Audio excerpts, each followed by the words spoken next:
Ladies and gentlemen, welcome back to Paradise. This is a Cosmonarchy cast, and today I'm going to be looking at Neblime's Protoss against Hamster's also Protoss, I think. Let's find out. As we get in here, it will be Neblime in the bottom left, Hamster in the bottom right. Who needs the mirrors right about now? I think you do. So thank you for joining me on this journey. We are going straight back into the thick of things. I'm very excited about how some of the matches have been going, how the meta has been evolving, how some of these new units are looking, and also, I gotta say, I'm very excited to work on the Escozi. I think some of the fourth race concepts that we have are going to be pretty hype, and I hope that people are going to thoroughly enjoy them. You know what I mean? So I have no idea what these guys are talking about. Apparently, Hamster versus the Shambler.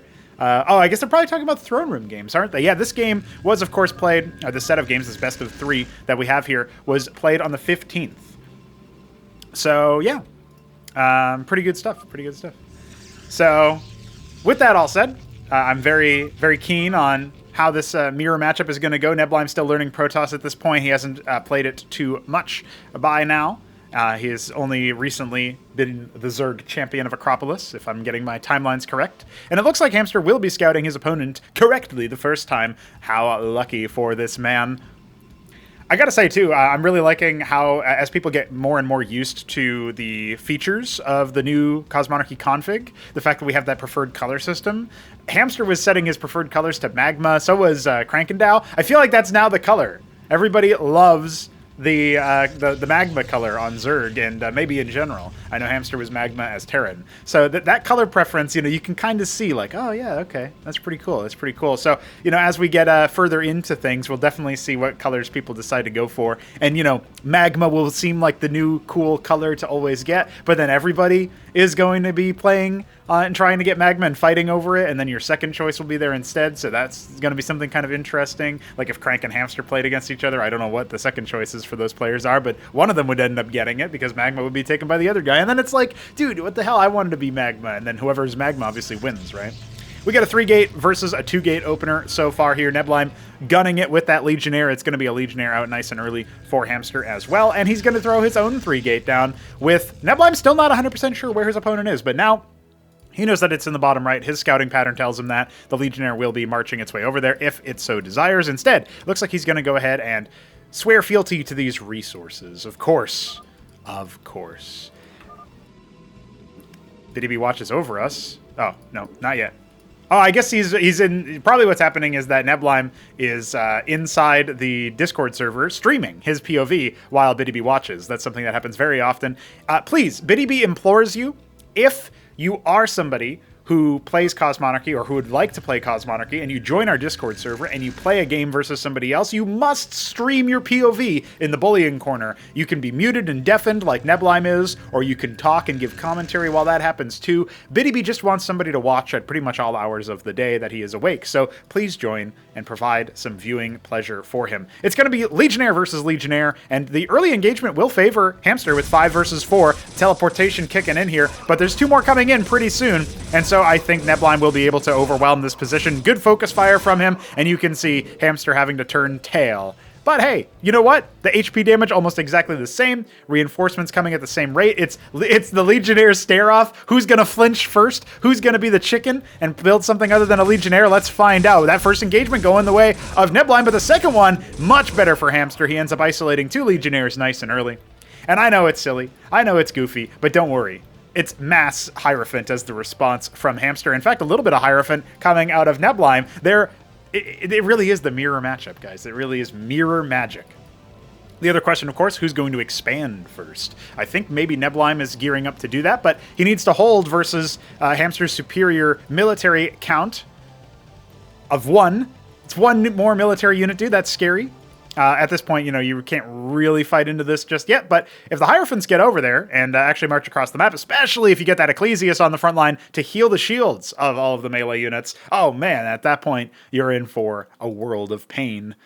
And then a world of healing, and then a world of pain again. And it's just going to keep going like that. Ooh, this Hierophant. If Neblime loses this Hierophant to all those Legionnaires, oh my god, you mad lad. I mean, the fact that Hamster didn't just dive onto that is a very, very surprising move. I cannot believe Neblime got away with that. But he's going to go ahead and charge forward, and it's going to be Legion on Legion violence. I don't know if Neblime can win this particular fight, but he does have more Hierophants in the back line, and it looks like his front line is going to fall sooner, but at what cost, right? It looks like the front line has been mostly thinned. That Ecclesiast could have made the difference, but it was hanging out with his wang out at the top of the spoke, and that's not exactly what Protoss are meant to do. In fact, I don't even think they have wangs. These wangless individuals are indeed going to continue fighting for our amusement, and that's the only Legionnaire that Neblime had. Now, all of a sudden, the slow from the Hierophant is going to allow yet another one to fall, and oh no, what more can Neblime do from this position? The double Ecclesiast keeping those Legionnaires alive for so long, even keeping this Hierophant alive too? Oh my god, it's crazy stuff, dude. Am I Falcon Paladin or what? Because this Nexus is coming up for both players, a little bit faster for Hamster, who has the military advantage. You know, showing that he's got a little bit better focus fire, a little bit better composition with the Ecclesiasts coming out, but Neblime has a different idea. He's going to go for a rogue gallery. I gotta say, watching Neblime play Protoss now compared to, because I just watched a POV of him playing on a new map called Thalassa's Claim by GGK. You can find that map in the Uprising folder if you want to play it for yourself. It's one of those newer maps, so we always wait for testing for it. And I'm really interested, actually, in how some of those maps shape up. But watching Neblime play on that, and then now seeing that he's going for the, you know, like some of the older styles that he's gone for. Sometimes he still goes Rogue Gallery. I think Neblime plays Cosmonarchy the way that I always dreamed of people playing Cosmonarchy, where he's just like, instead of building more gateways, I'm going to build one of every other production structure. And I'm going to add like 2 Ardent Authorities and start building out a lot of Acantors and Architects. And then I'm going to add some Stargates and build Exemplar and Gladius. And it's like, dude, hell yeah, brother. Just keep building all of the units in the game. And he just does. He just does. He keeps making all the different production structures. So shout out to Neblime. He's a champion for a reason. Be like Neblime, dude. But hey, maybe you're going to be wanting to be like Hamster with all these Ecclesiasts. His Legionnaires are staying alive despite all of Neblime's best efforts. Now, finally, these Ecclesiasts will start to get focused down. But again, you have to ask at what cost, right? These Zealots still staying alive, they're going to be nice and easy. Oh no! Oh no, the Hierophant just killed his own Ecclesiast. That was an unforced error, but at least he's denying a little bit of mining time. Of course, he will be taken care of. If he's attentive, he'll see the Barghest, and he should be able to tell that, okay, my opponent now has a Rogue Gallery. I have to think about my additional tech. Instead, I'm just going to go Mass Gateway. And this is, again, this could be Hamster's downfall, right? He doesn't have the Rogue Gallery. He doesn't have additional tech. And he also didn't make Dracodons. Now, for a serious moment, these Dracodons actually did dish out a lot of damage. A lot of them can be pretty potent in that respect, and unfortunately for Hamster, a lot of his front line is going to get caught over here. Oh man, I wouldn't have been surprised if that Ecclesiast ends up dying. Yeah, it will end up getting caught thanks to that Hierophant. Super scary. Gotta watch out for that. Now, more of the Protoss forces are marching here. That doesn't really describe which force I'm talking about, but you can see with your eyes. Look with your special eyes. The Neblime force, the push is coming in. He is absolutely going to slap down here. We even get that Fate of All Fools line from the Hierophant, dude. Not biased at all. That's just epic. And the one Ecclesiast here helping out the Striders a lot. This could actually be what forces the issue. Neblime's Barghest over here can start to attack and increase the armor penetration, which just helps versus the Hierophants a little bit at this point. Nothing else. But I guess it'll help versus the Nexus, actually, if he wants to snipe that. Especially with the idea of, like, the Zealots and stuff. Now, Workers sort of drilling, sort of attacking onto the rest of this force. Mostly just tying up the Barghests and the Ecclesiast. But at this point, you know, the Dracodons and the Hierophants are dueling. I think Hamster is going to have to say GG pretty soon here. He's down 20 workers. He doesn't have the tech. He's only got the gateways. And, you know, I mentioned the Rogue Gallery as a bit of a joke there because, of course, it had a huge impact. But, no, really, it was just the fact that Neblime was able to hold. There were a number of attacks from Hamster that didn't go the rodent's way. Neblime posts a dub in our opening match here, but we've got 2 more. So let's see what comes next. Of course, here's the score screen for posterity's sake. We are gearing up for game number 2. It's Hamster in the bottom left, and it's Crossspawns Neblime in the top right. Hopefully we see a longer game out of this particular one, but again, we've got 3 games to cast, so you know what, if they're all 8 minutes, then that still makes a 24-minute video, plus all the padding of me talking nonsense. And I hope you appreciate talking nonsense. Sometimes you gotta talk a little nonsense. And you know what? I'm gonna be talking some nonsense and maybe some actual substantive things with none other than some of the greatest casters that esports and more specifically StarCraft 1 has ever seen. So I hope you guys are excited for that because I sure am. It might be a while before we get some of those personalities in for talk shows and actually playing the game and stuff, maybe even streaming the game. But for now, let's just say that wheels are turning and things are in motion. Just like this game is in motion, we have Hamster going for his further out pylon, Neblime wanting to waste as minimal mining time as possible, so he won't be doing that, but he obviously leaves his ramp open to Legionnaire rushes. Not on crosspawn, probably not going to happen. Gateway coming for Monsieur Hamster. And actually what I've seen out of Neblime a lot of these days is Gateway Lattice as the opener versus Protoss. He's also been fighting against Arbuz Budesh recently. Shout out to that watermelon-fueled lunatic. He is a cool guy for sure, and I'm really grateful that he's actively playing the game as of right now. He's showing us the power of the Ecclesiast. Maybe we'll see that a little bit later on. And it occurs to me, too, that, like, you know, as the game continues to see more play, we're going to zero in on things that maybe need a little bit more attention from the visual clarity perspective. One of the things that I was thinking about as I was casting that last game is that the Legionnaire aura, or like the effect for when it debuffs an enemy unit, is a little bit too noisy, a little bit too, like, I guess opaque would be the term, right? It's not transparent at all, so it's really hard to see what unit is actually underneath it. And so for one, downscaling the effect on small units would make sense for like Legionnaire on Legionnaire action, Legionnaire on Mavericks, or anything like that on workers, but also maybe making it just like half opacity so that you can actually see through the effect would also, I think, be appreciated. Also, Biddy B, come on, bro. Come on, bro. There's a tile for this. I made this. I can't believe this. I can't believe it. Besides the Biddy B tiles, though, I will say that, yeah, it's pretty cool to see, you know, those details. Something that was already a topic of discussion recently is since Reclamation is a little bit more common, like over here, right, you can't really see the scribe through that. You can kind of see the scribe through that, but not really. And so that's something that I think could be improved with future changes. That's something that I'll be working on. Actually, I think later today I'll probably do some overlay work, try to improve the overall setup of the game and make it so that it's more tangible. 3-gate opener for both players yet again, of course. But the other thing that I think is worth pointing out too is that, like, you know, as much as I can look at this and sort of come to my own conclusions about it, it's always helpful when people have their own, like, gripes or things that they think could be improved, and they give that as feedback and say, hey, this is a situation where, in my opinion, you know, like, this could be improved or this is confusing to me. If players can say that, and maybe even some of the spectators, although it is helpful to know that there's skin in the game and you're not concern trolling me, but when it comes to that sort of thing, it can be helpful for general improvements to the game later on. And yeah, so, yeah, if you want to contribute towards this game being the best thing that it can be and having more and more power to it in terms of the visibility, in terms of the strength of units, in terms of the balance, whatever you want to call it, whatever area that you think maybe could be improved, that's something to point out. So now we have Neblime on the aggressive move, and it looks like it's actually still an advantage for Hamster, partially due to that defender's advantage that you naturally get anyway. So he's going to go ahead and dive onto the Legionnaires and make it short work of them. And that is going to basically clean that up, right? So we do have some Hierophants coming as well, so that will help. Ecclesiast coming for Neblime. He wants to try again with less losses next time. But Hamster actually seems to be playing a little bit more on the defensive side. He's not moving out.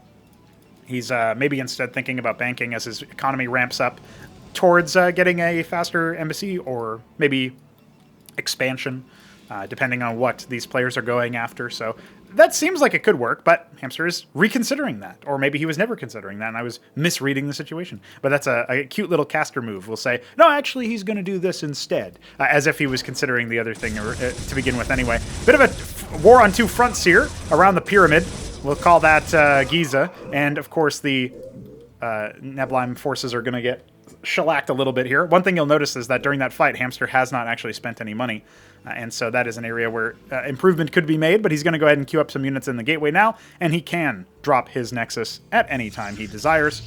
By the way, I do think that reserving resources when you place a structure is something that would be really nice to add. Another thing that would be really nice to add is a build grid being visible, so you can see that. That's something that StarCraft 2 added. And I feel like it just improves the overall snap decision-making you can make, even as a high skill or like a very familiar player. All right, the Ecclesiasts are going to help turn the tide in favor of Neblime, unless there's really good focus fire out of Hamster. And you know what? There isn't. Not enough anyway to make this happen. You even have some Zealots coming out here for better sustained damage and the ability to obviously take a lot more hits, right? So that's pretty cool. Lattice coming now for Hamster. He wants to maybe spec into some crowd control, which absolutely makes sense in this position. Think about Golems for perma-sustain, basically. And you also can think about the changes to the idol some time ago that made it so that they actually follow their target. You can't outrun them with Legionnaires anymore. It's going to be a rogue gallery yet again. Neblime believing in the power of the Barghest. He's now going to see if he can cancel this Nexus.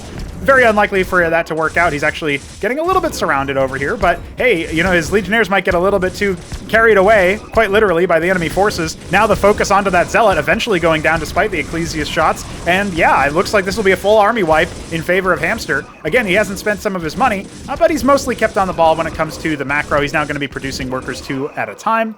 And Neblime was actually down, idling on his worker production a little bit during that fight, which is, you know, what you would expect in some ways out of the level of play that we have right now. None of our guys are pro players. None of our guys are even amateurs exactly. But you know what? Maybe we can get access to that talent pool in the future. You never know what's going to happen.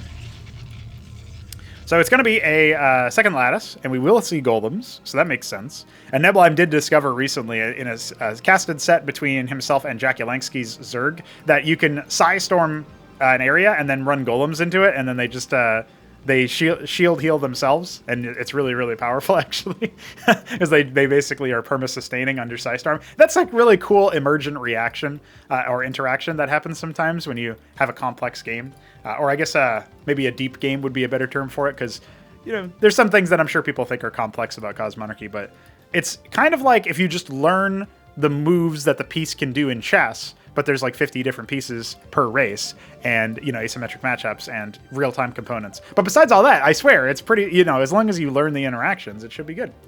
Now, Hamster's positioning I'm not super fan of, because I'm looking at the Ecclesiast, and there's a big Ecclesiast stack here, and I guess the goal would just be to try to keep that Golem alive forever, but that's not going to end up happening because most of the Ecclesiasts were targeting all at once. Now, the Barghest goes down very quickly. No more armor penetration for this squad. And you know what? The Ecclesiasts are really struggling to deal with the Zealots, and that is going to result in the force having to withdraw. I feel like they could have used that Ascension buff.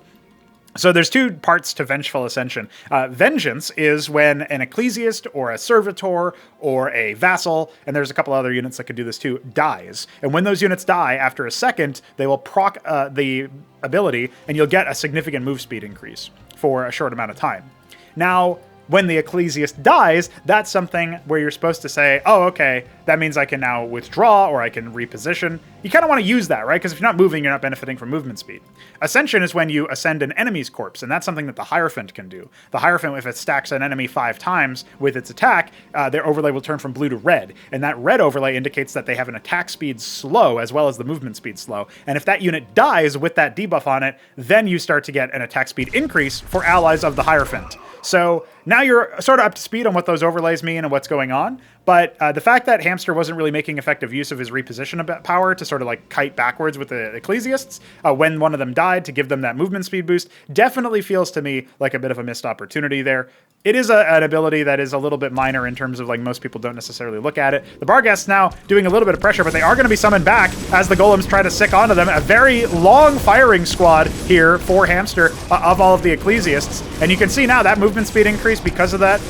You know, Neblime also tried to use it a little bit, but he hasn't really been diving forward or backwards per se. And so he is going to end up losing yet another Ecclesiast. And oh no, his right click there is going to mean that yet another one ends up falling. The Hierophant just needs to tag that Draconin, but it looks like a Hamster was a little bit absent-minded with his micro. He went back home to do some macroing. And you know what? We appreciate macroing. Stargate on the way. Got multiple Golems and Ecclesiasts being made. It's straight up Golem Ecclesiast. That's the composition right now. But he wants to incorporate Stargate into that somehow. I'm not sure that the Barghest went deep enough to see that, and even if it did, I'm not sure that Neblime clicked on it to see what it was. So that's going to be kind of interesting. You're talking about visual clarity and updates to that.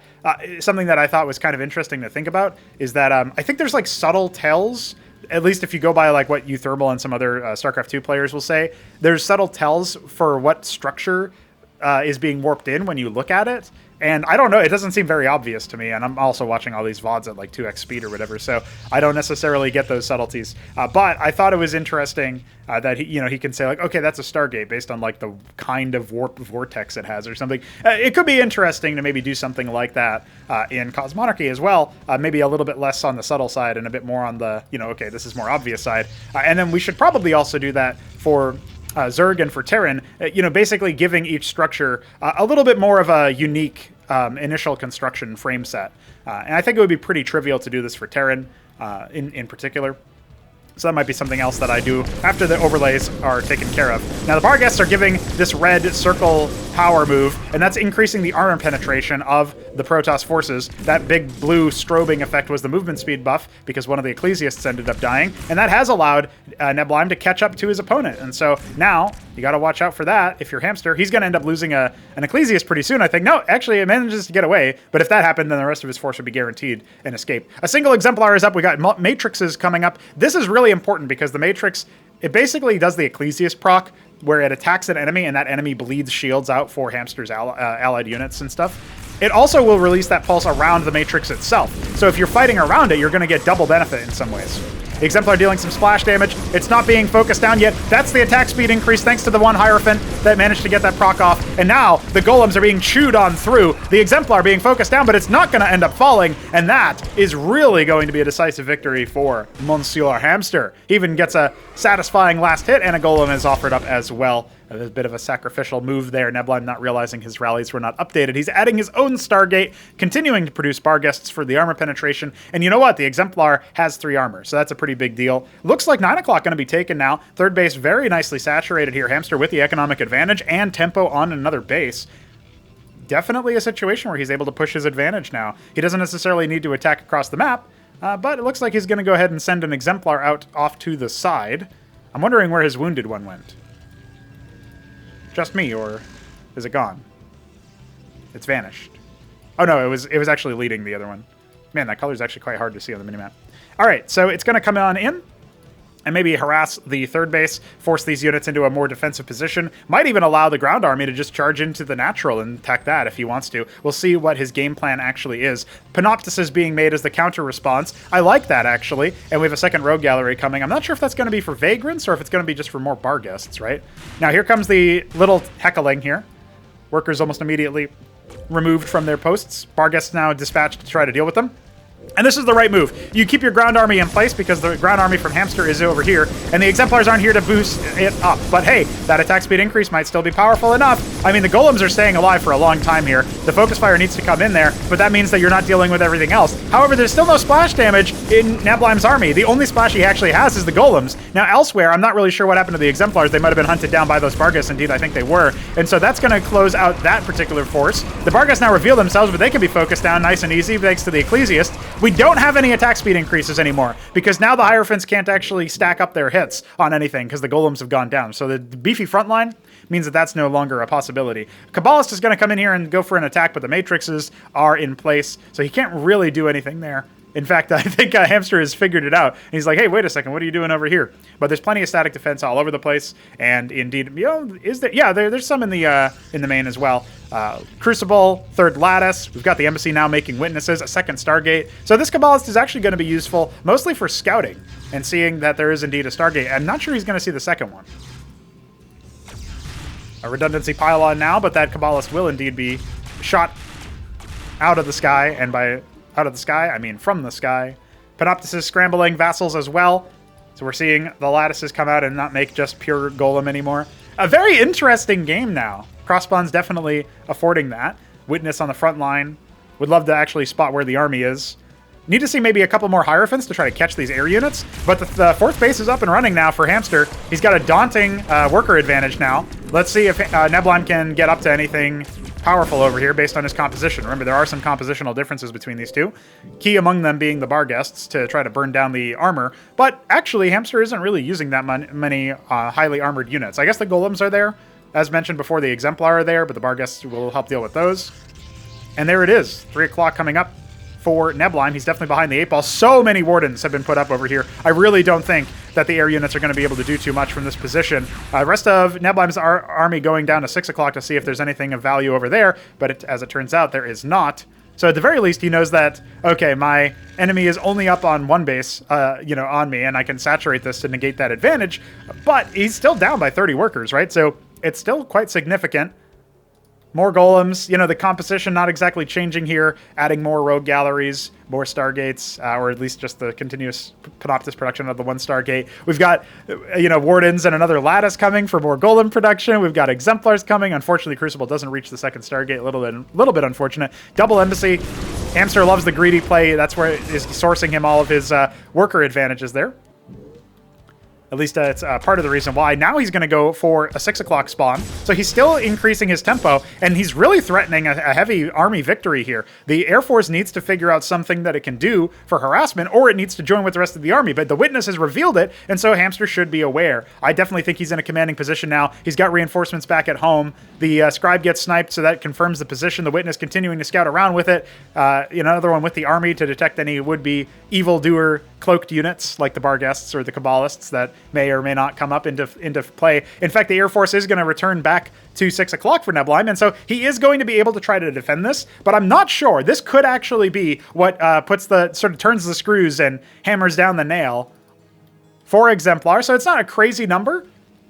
But the Exemplars can deal a lot of splash damage to this army, right? We have some Vagrants finally. I don't really know what the anti-air is supposed to be, though. The Panoptists are going to have to do a lot of heavy lifting here, and the Ecclesiasts will keep the shields going for the Exemplar as well. Eventually, one of them will end up falling. Let's see how long it takes them to get rid of the other one. Okay, looks like they've dealt with 2 of them. There's only 3 Panoptists left, and they're not going to be able to get rid of the rest. Meanwhile, the front line has all but collapsed here for Neblime. He's only got his backline units and a couple of Golems that have been stuck in there. Some of those Golems, however, are, of course, Hamsters, and now the Barguests are arriving, but they're a little bit late, and they need to punch through the armor of the Golems, but even if they do that, there's still so many Dracodons and so many Ecclesiasts. The Hierophants putting so much attack speed on the back of this army and make such a difference for that engagement there. Hamster obviously had the economic advantage anyway, but he is going to cement that by attacking the 3rd base and basically deleting it. This force cannot really hold out.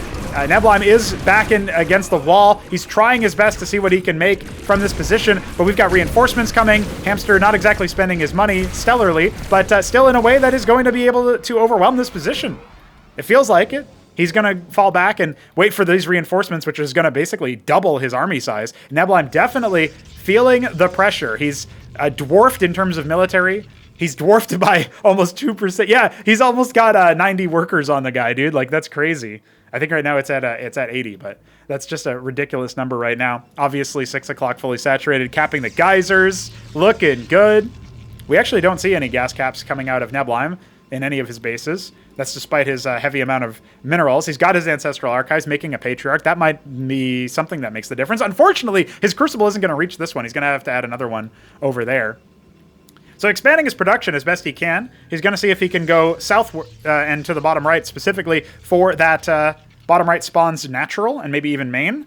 But a Nexus being warped in at the 3rd location for that means that, he's going to be aware that Hamster actually has a significant macro advantage in this game. How much longer can you hold out? That felt like the deciding win when he reduced the army size of Neblime really heavily, and also took extra bases and stuff. Hamster now going for the Synthetic Synod. That's going to finish up. A couple of units, unfortunately for Neblime, are going to be hemorrhaged in a position where he can't really afford that, and he's going to have to watch out here. There's only 3 Wardens defending this. The workers need to get out of dodge because that base is going to be taken care of almost immediately.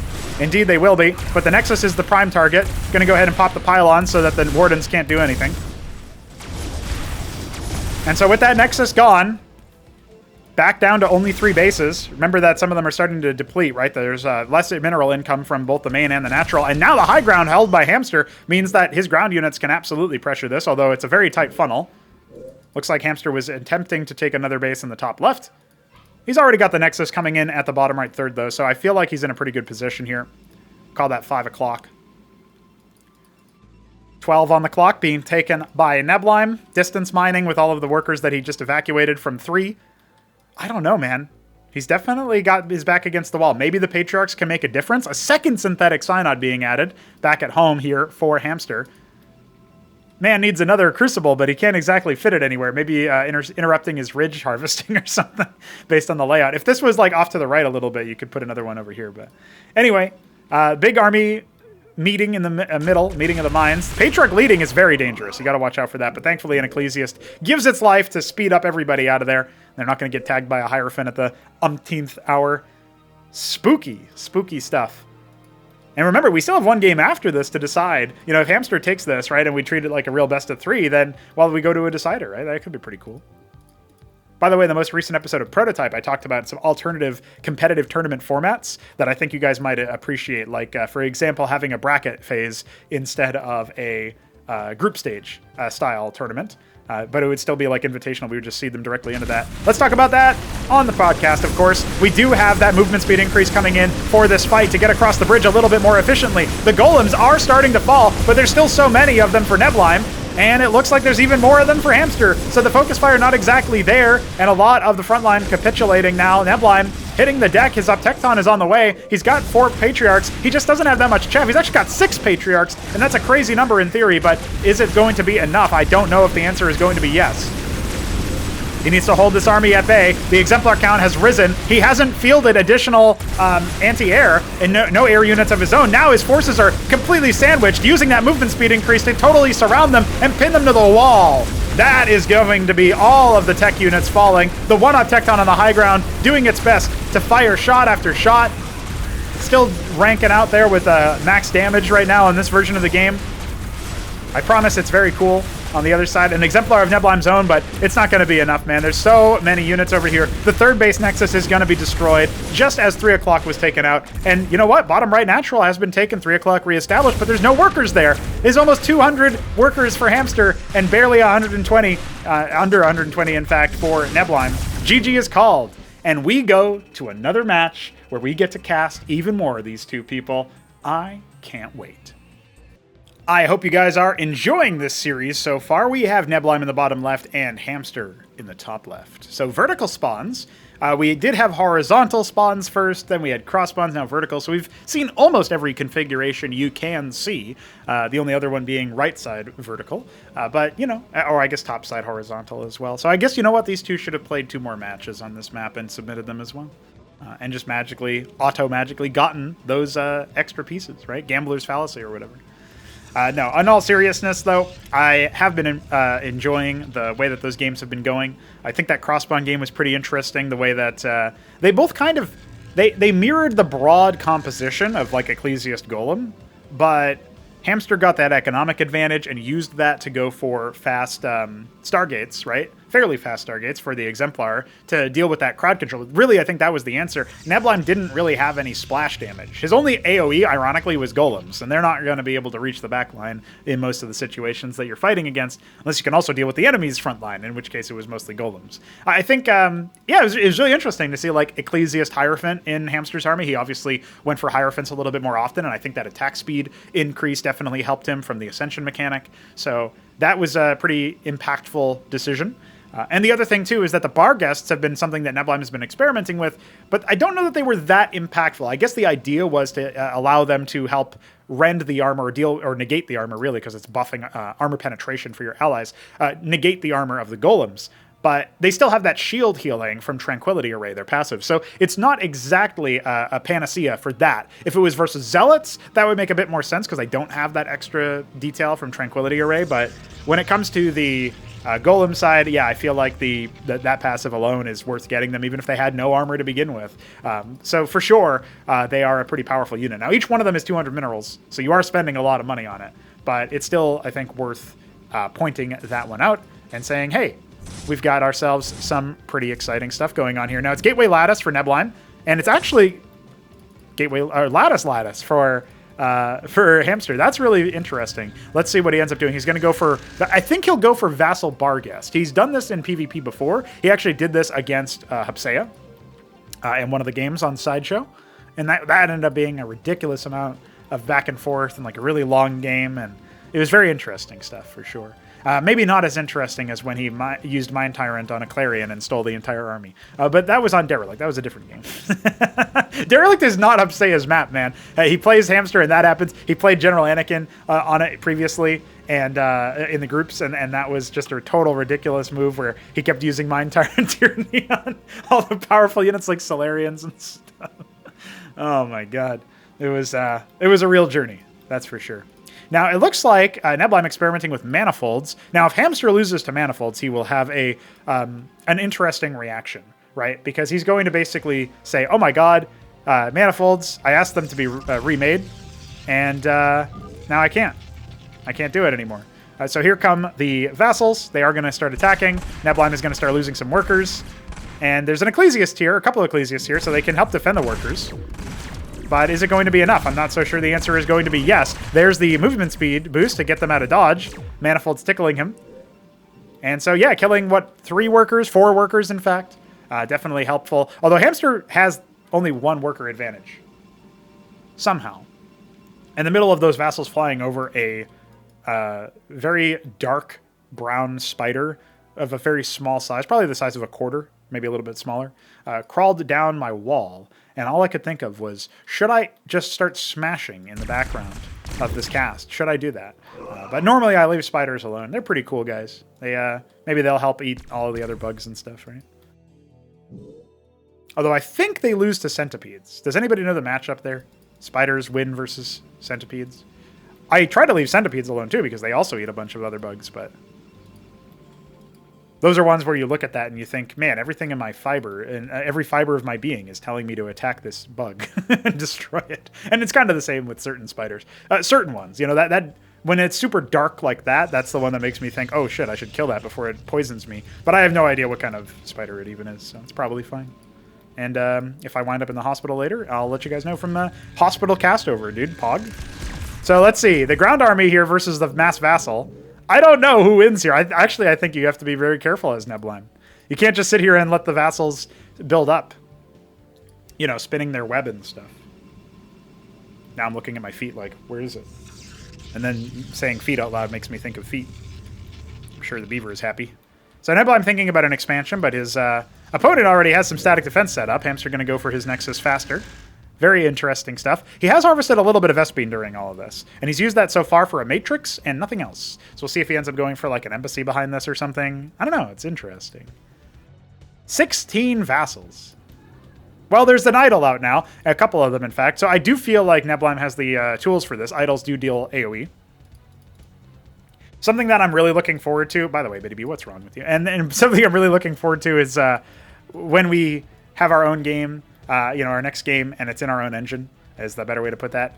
And it's going to have like air units that actually have pathing a little bit, so that you don't just have this ridiculous amount of splash damage potential, and then we don't need to put splash on as many things. It's just going to be nice. It's going to be so much better for like more freeing for unit design. Idol's being focused down here.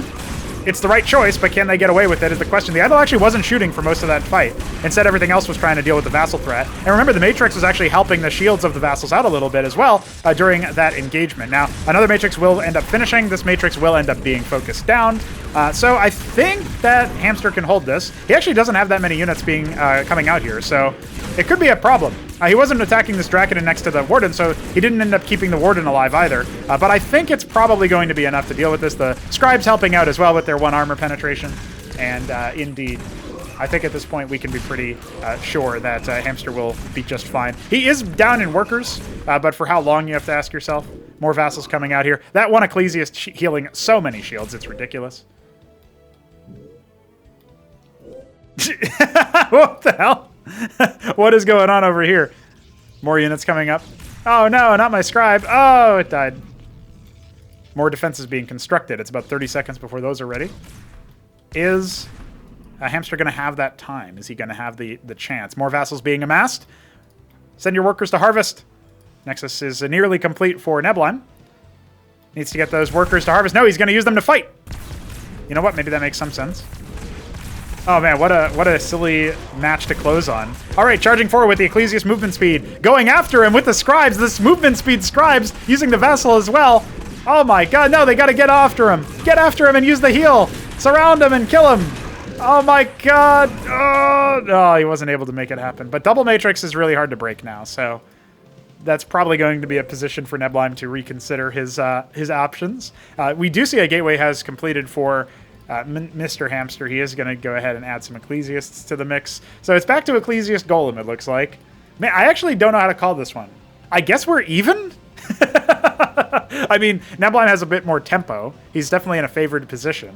He's getting his embassy faster, etc., etc. But, you know, in the immediate future, I can't see Neblime actually being able to bust this. Let's see if I'm wrong, though. He's going to try and focus down the Matrix and will be successful. One of his Ecclesiasts is going to end up falling. The Idols are going to end up dying. Nice surround from the Scribes. And so it's going to be, you know, an army wipe. How many worker kills can he get on the way out is the question. 2 so far. Make that 3, surely. No, he's actually not attacking it. Okay, there we go. It does end up going down. Double Warden now. Needs that extra DPS from the rest of the units. And so that will confirm that the army is wiped. So Neblime has to go back to the drawing board, adding a rogue gallery. Only down by 2 workers. Hamster might feel like he's really far behind, but he's not actually that far behind. Now, when the embassy finishes for Neblime, as it already is, and he's out with the witness, I mean, obviously the worker count is going to start increasing for him faster, right? So that's worth pointing out. What more do we have here? Zealots, double rogue gallery. He wants to go for the Barguests again. Interesting.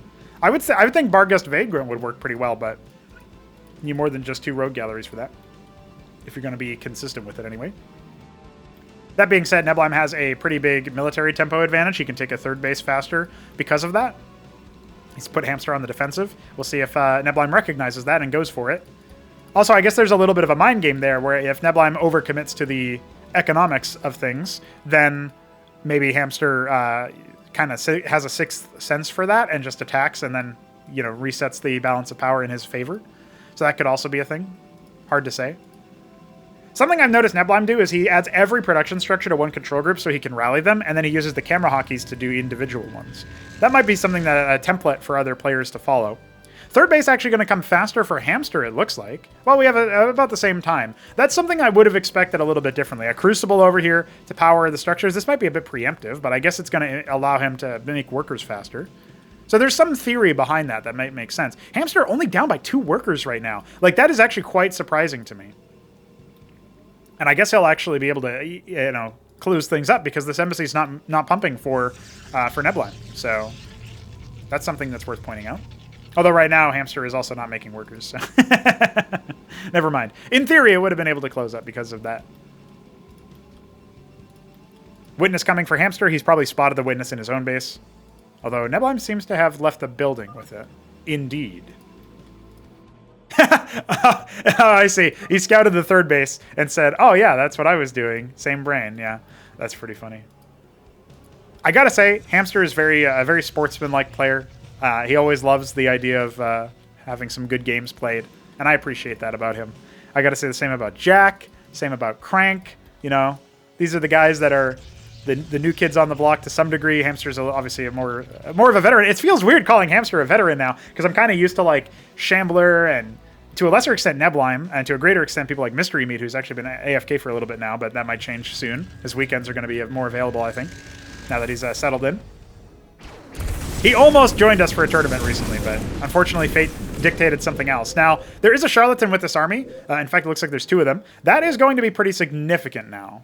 What is Hamster's reaction to that? How can he fight that? Because the multiplier from the rogue gallery there, the damage multiplier, is going to be pretty significant. So, Hamster is going to go ahead and start saturating his 3rd base. It doesn't look like anybody's capping their geysers yet, which is, you know, it might be a little bit early at 11 minutes, 12 minutes into the game. I actually don't know what people's general opinions on that are. By the way, Paradise has since been updated where there's like a bit of temple over here to block ground armies from moving in super freely. It'll be interesting to see the ramifications of that. These Kabbalists are going to come in and be cheeky, but there is a witness over here. So, you know, let's see. Does the rest of the army come in and attack at the same time, or what? Because the Hierophants being over here are pretty big deals for scouting them. And so, yeah, here comes the counterattack from Neblime, having distracted his opponent. He's still got 2 Kabbalists left over there that can come on in and maybe join in the fight. But the attack speed increase thanks to the Hierophants. The witness over here to detect them. That's going to stop them from being very effective whatsoever. So just chasing them down, seeing what more they can do. If they can pick a charlatan here, which they can, that's a lot of S-beam down the drain for not much gain. So again, feeding my theory that actually we are dead even. Hamster going for a synthetic synod and adding a pylon over here. His pylon down here ended up getting destroyed. But actually, you know, automatically acquiring that pylon, it kind of screws up the attack move, right? People know this from PvP and Starcraft 1, where you put a pylon down and then like the Dragoons are shooting that instead of actually shooting the enemy military. Let's see. The witness isn't with the army, so they can't pick the Kabbalist for free. Might open up some backstab potential. This charlatan dangerously, you know, yeah, it's just going to get gobbled up now. So we don't have any more charlatan. We do have one more charlatan, actually. I tell a lie. There is one in the midst over here down in the bottom of the screen. It's going to get focused down, though. And now the Ecclesiasts are pushing forward. I think maybe the Golems can stay alive here. What's coming in from the counterattack here from Neblime? What's he making? He's making an Ardent Authority, but his 3rd base is under duress. The Golem's kind of decolliding thanks to that Scribe Drill. That's a pretty big deal. The Matrix is gone. No more shield healing in this area for Neblime. Now he's lost his Warden for any DPS. So yeah, absolutely, he's going to have to evacuate his workers. I don't think there's going to be any opportunity for Neblime to lose the Nexus. I think that's going to be just fine. Unfortunately, his Kabbalist ends up biting the dust. The Scribes now have pulled Hamster's forces closer to the natural, where there is some static defense and some reinforcements. It looks like Hamster's just fine to attack anyway, though. He's like, yeah, whatever. I'm just going to attack with this force and see what I can do. Golem's reigning supreme to some degree here is a very scary thing to see. I guess that's our next Protoss model that we need to wrangle, because good grief, don't look at that too much. But hey, you know what? Denied mining, took the worker advantage, like Hamster back in the lead. It's crazy to say that. And with the synthetic sign on making demiurges, I think this is before their change. This is on the 15th, if I'm remembering correctly. Yeah, so I think the demiurge change hasn't kicked in yet, so it's still the old demiurge. But I guess I'll be able to tell you more concretely when we actually see it in action. Pylon now getting focused down. The Nexus is soon to be hit as well.